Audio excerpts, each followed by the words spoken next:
Hey there, welcome to your place command video.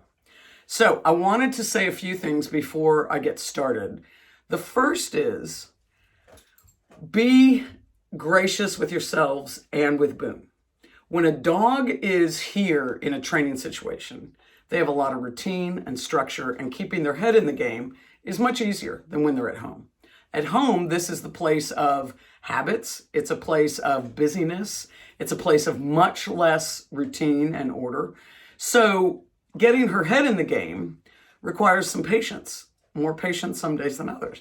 So the big thing here is I want you to always start with a couple of practice reps. Just get her head in the game, right?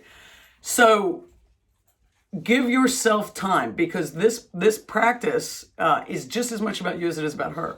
You have to learn to give her the kind of leadership and the kind of energy that she needs to follow. You have to learn how to be patient and contain frustration. You will need to learn how, if you are frustrated or her head is somewhere else, end on a good note and be done with it. Don't try to force things.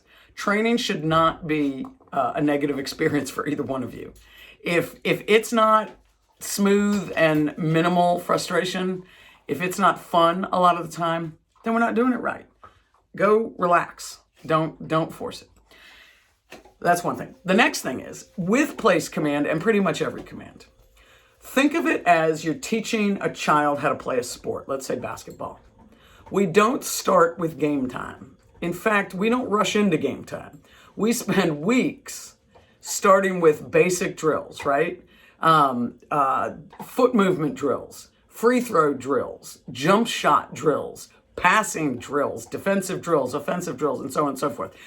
Just on honing individual skills.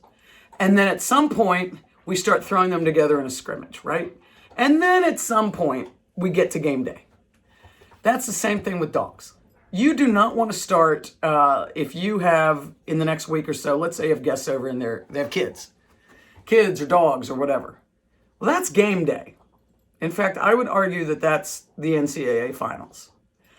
She's not going to be ready for that. Now, you can use it as a teachable moment by putting her on a back tie and spending a little bit of time resetting her.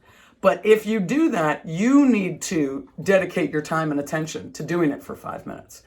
Don't think that it's going to be a happy occasion if you just clip her on a back tie while dogs and kids and things are running around. That wouldn't be fair to her. She's not there yet. But if you practice every day, twice a day on weekends, twice a day on weekdays if you can, every day, she will get to a point where if you put her in place, she doesn't move no matter what. She is that dog. But we have to build up in small steps. No challenge, a little bit of challenge, a little more challenge, a lot of challenge, almost impossible challenge, right? But every dog takes a different amount of time, and there may be some things that she gets more excited about than others. She may get way more excited about kids and have less ability to control impulses with kids than with dogs, or vice versa, who knows? But the point is, you will learn all that about her. So we start by getting her head in the game. Because of the level of training that she's at, you have seen me send her to place without a leash on video. I don't want you to do that right now. I want you to use the leash until you feel like you are on your game and she's on hers. But use the leash. You'll know when to drop it. It's all about personal feel. And one of you may drop it faster than the other. It doesn't matter. You can put the leash on, use it sometimes and not others. Use the tools that help you be successful. Because successful repetitions build habit that you want. Inconsistent repetitions build inconsistent compliance, okay? So what you're focused on is consistency. Not, hey, can I do all this with no leash, right? No hands. That's not your goal. This is not about, can I send my dog, if I'm in the kitchen, to place in the living room. That is not your goal. If you need to walk right up and point at that bed, then that's what you need to do to make her successful and you successful. Okay. Let me get her. Here we go. Right before she steps up, I say place. I say it once and only once, and I do not give her a treat for going on to place anymore. She's way past that. No treats. Hey, baby. Place? Yes. So I give her affirmation. I give her a yes. I might even give her a little pet.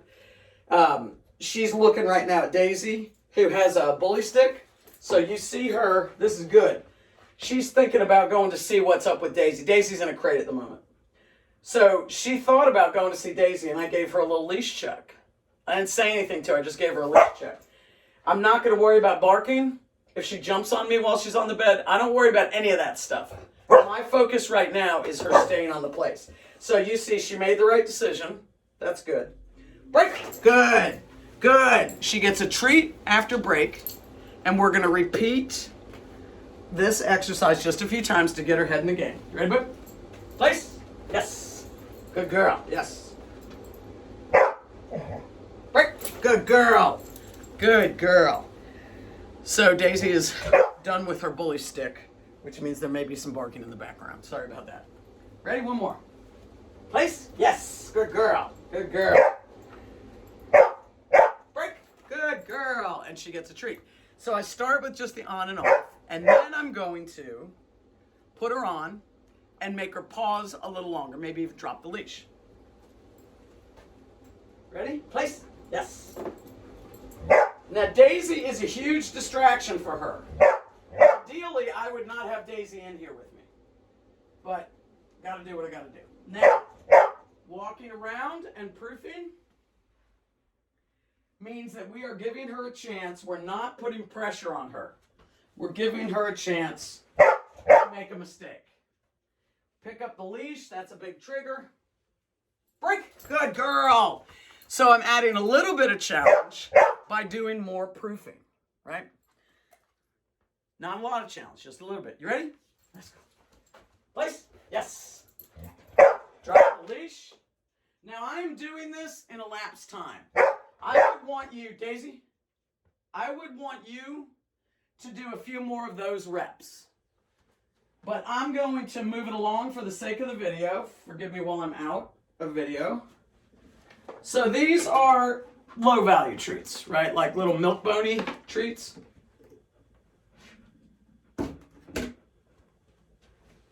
Now, if I thought she was having thoughts about getting off, I can make a sound, whatever. Or I can step toward her. So I put the treats on the ground. Like I said, these are, normal treats. Now, when you do this, you can release her by just letting her get to them. Break. Good girl. So you see how that added some challenge. First she went on and I was holding the leash. Then we moved to she went on and I dropped the leash and moved around. Then we went to she's on and I put treats on the floor. Now I would do those exercises. I'd do a few reps of each of those levels. Then I would bounce it up to this is a beef lung, and it's really, really smelly. She's not, eventually she'll get a little piece of it, but you can see there's my hand. It's a good size. This is more exciting than the treats I just used. So here we go. Hey, bub. Ready? Place. Yes. Now, when you do this extra exercise, this extra excitement, you can hold the leash or not. You can mix it up. Now, you see how she's standing right on the edge. It wouldn't be a bad move to do this. Put a little spatial pressure on her. Just to say to her, excuse me, if you're having thoughts, don't have them.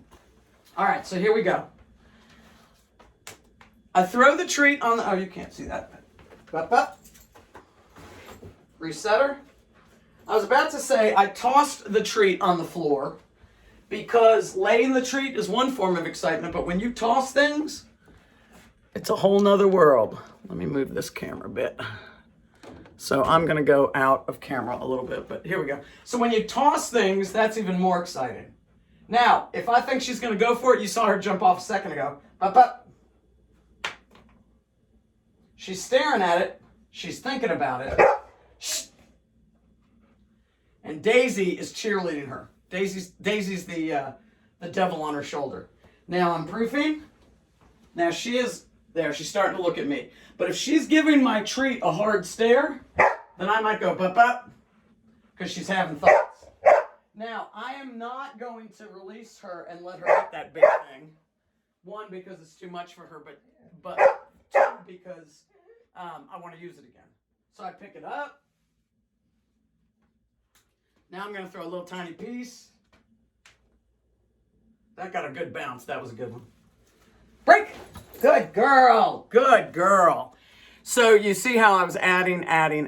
Now I could take out food out of the fridge. Something that she'd be like, what?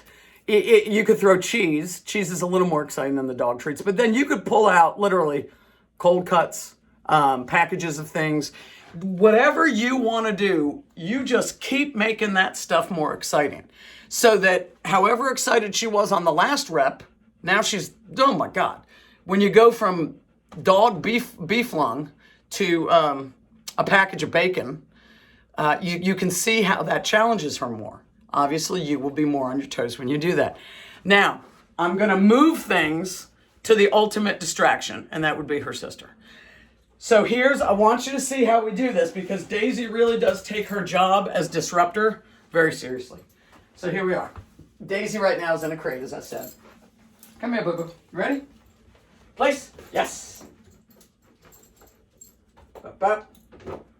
She's a little wound up this morning, so I'm giving her a little bit more like that bup sound I make. You can make any sound you want, but don't make it big and strong. It's just a little reminder. Now I'm gonna let Daisy out.